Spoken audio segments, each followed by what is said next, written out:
With the American presidential election just weeks away, voters seem divided and angry.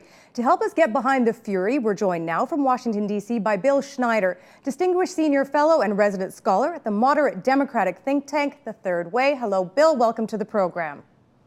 My pleasure to be here. Well, I want to begin with the last 24 hours and what's been happening in your country. For people who aren't familiar, Mitt Romney gave a fundraiser, spoke to a fundraiser back in May. Some video of that was released just yesterday by a nonprofit news organization called Mother Jones. I want to read something that he said at this fundraiser. A donor had asked him a question generally about Romney if he could win in November's election, and here's how Romney replied, quote, "There are 47% of the people who will vote for the president no matter what. All right, there are 47% who are with him, who are dependent upon government, who believe that they are victims, who believe the government has a responsibility to care for them, who believe that they are entitled to health care, to food, to housing, to you name it, that that's an entitlement, and the government should give it to them, and they will vote for this president no matter what. These are people who pay no income tax." Romney went on, "My job is not to worry about these people. I'll never convince them that they should take personal responsibility and care for their lives." Bill Schneider, is it surprising to find out that a man running to be the president of the United States thinks that 47% of the electorate lacks personal responsibility, by implication is lazy, are victims, and basically rely on the government? Yes, that's the answer. It's very surprising. He obviously thought this was, it was a private event, it was a fundraiser, but you know what? In politics today, in virtually every walk of life today, there isn't anything that's private. People are walking around with these cell phone cameras and they can record everything. So no one, particularly a politician, should ever assume that anything is private or off the record. And interesting though, today Romney, stood by what he said. He said it may have been ineloquent, but virtually stood by what he said. Democrats, of course, see this as extremely damaging. How damaging do you think it is to Romney? I think it's very damaging. It's something like the charge made against John Kerry back in 2004 when he said, I voted for the $87 billion before I voted against it. That confirmed the damaging stereotype that he was a flip-flopper. This confirms a very damaging stereotype about Mitt Romney, that he's out of touch with ordinary Americans, which has been a stereotype about Romney for a long time.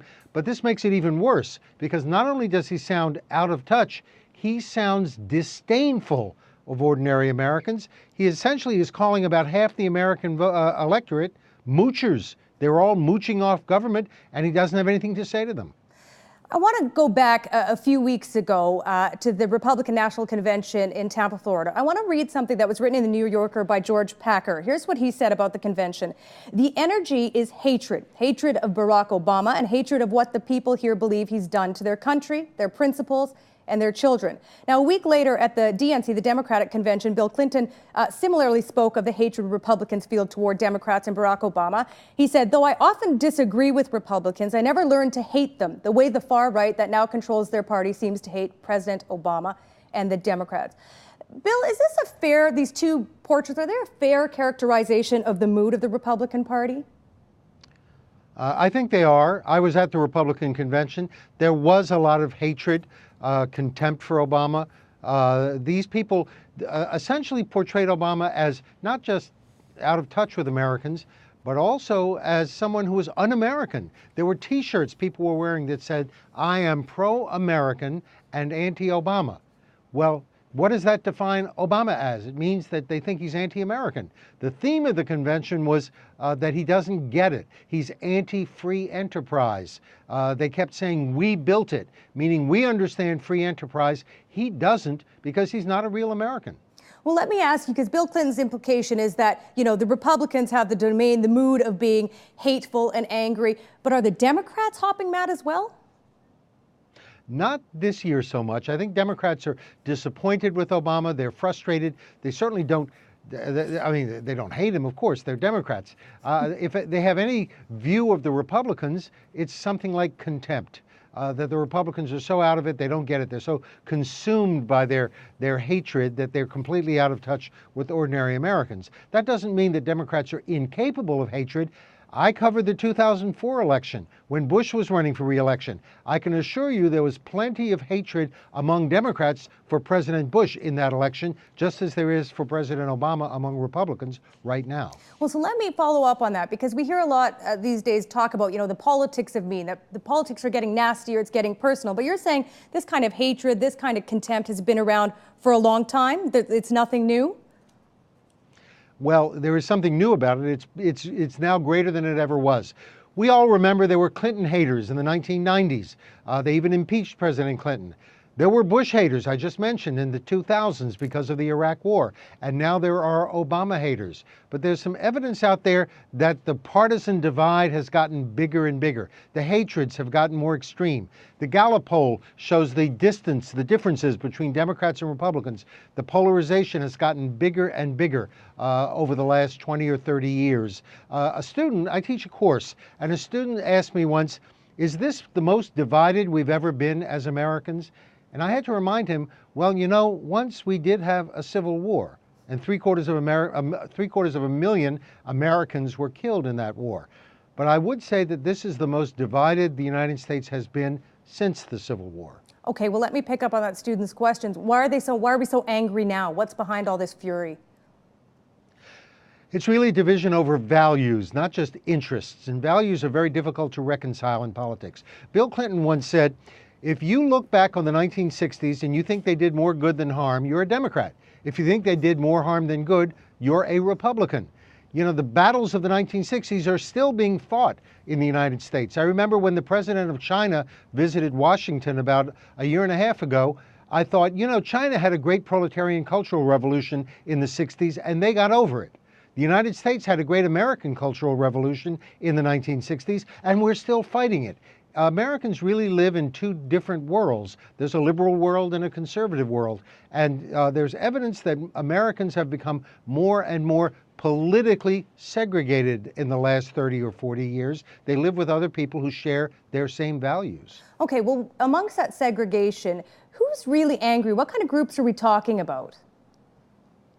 Well, basically, you're talking about conservatives right now, conservatives who are just furious because, look, they were set off the minute President Obama took office and put through his policy program, which he saw as a practical program to save the nation's economy. They saw it as the most aggressive form of liberal crusading. They saw it as a huge expansion of big government, which of course it was, and they thought it was ideological aggression. And the Tea Party movement sprang up immediately. It started in February 2009 because they see him as having a sinister agenda to increase the power of big government over their lives. Okay, but amongst those conservatives, Bill, are we talking about angry white guys, angry African Americans? Who's really at the helm of all this anger?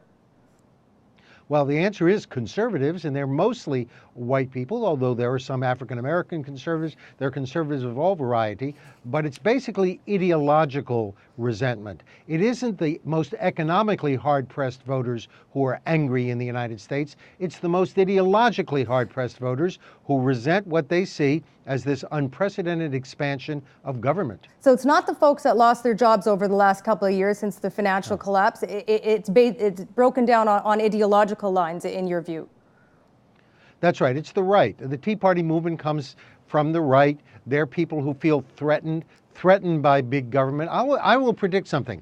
If Obama is reelected and the health care program stands, I think in a couple of years when it goes into full effect, you're going to see some character, probably a white man, hole up in a cabin, probably in northern Michigan, with a large supply of arms, and he's going to defy the federal government and dare them to come after him because he refuses to buy health insurance. They see it as just that kind of threat. That's a dire prediction, Bill. It is. And I hope it doesn't come to pass. And I hope the federal government doesn't overreact to that situation. But I think it could happen. It's hard to talk about politics in your country without addressing the issue of race and the issue of gender. I'm wondering where women fit into all of this. Are they as angry as the guys? No, most women, I'm not characterizing all of them, most women feel disappointed and somewhat, certainly vulnerable, economically vulnerable. A lot of women have been hurt. They are economically vulnerable in this. They've only begun to achieve economic independence in the United States in the last 30 years or so. They have been badly hurt by this recession. And they're disappointed, many of them, in President Obama, but they continue to support him for a specific reason. They want the government safety net to be in place, particularly single women and working women and older women who are widowed or divorced. They depend on that government safety net. And unfortunately, they see the Republican Party is threatening the safety net, programs like Medicare and Social Security, and that is a very serious threat to them. So even if they feel frustrated and disappointed and have been hurt by the bad economy, they're still inclined to support President Obama because he will, he promises, protect that safety net. Well, let me ask you about that because, 4 years ago when Obama ran on hope and change, in the intervening years, so many voters in America have said, you know what, I'm disappointed because there were unrealistic expectations. Do you agree with that? Did voters have unrealistic expectations of what this president was really going to be capable of accomplishing these past 4 years? I think they did briefly when he first became president, and they became quickly disabused. They saw how hard it was going to be, particularly when his economic program passed without any support whatever from Republicans, which is one of the reasons it's in some trouble. It was never bipartisan. Republicans say he didn't reach out to them. He says he did, and they wouldn't reciprocate. Whatever the reason, it became a partisan agenda, and that's one of the reasons Republicans are so resentful of it. Their view is that he simply did not deliver. Well, there's evidence that in the past 10 years or so, expectations really have been lowered. Really, ever since 9/11, Americans have been generally of the view that the country is off on the wrong track, that something has gone basically wrong. And I think that has lowered expectations of what a president or even the federal government will be able to do. People behave in the United States as if the president is commander-in-chief of the economy. He's not. Nobody is. It's a $15 trillion economy. No one can command it to do anything. I think Americans have finally realized that. So you'd say going into this election in 7 weeks' time that American voters are more realistic? Yes, their expectations are certainly lowered. They're hopeful that whoever is elected president will be able to turn things around, but I don't think they're unrealistically hopeful or their expectations are at all exaggerated. They've had too much bad experience to fall for that. Let me ask you this. After November 6th, are we going to see this anger, this ideological divide? Is it going to dissipate at all, in your opinion?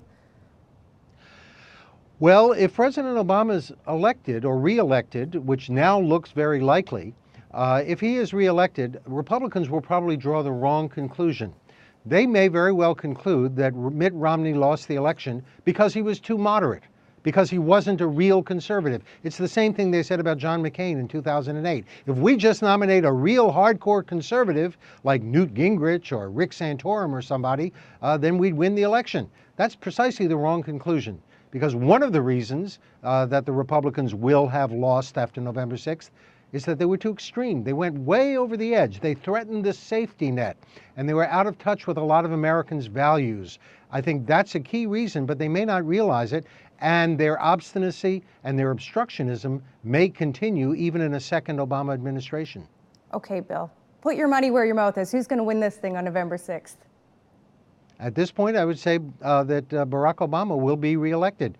And that's going to have very severe repercussions because Republicans are going to ask themselves, how did this happen? It isn't supposed to happen.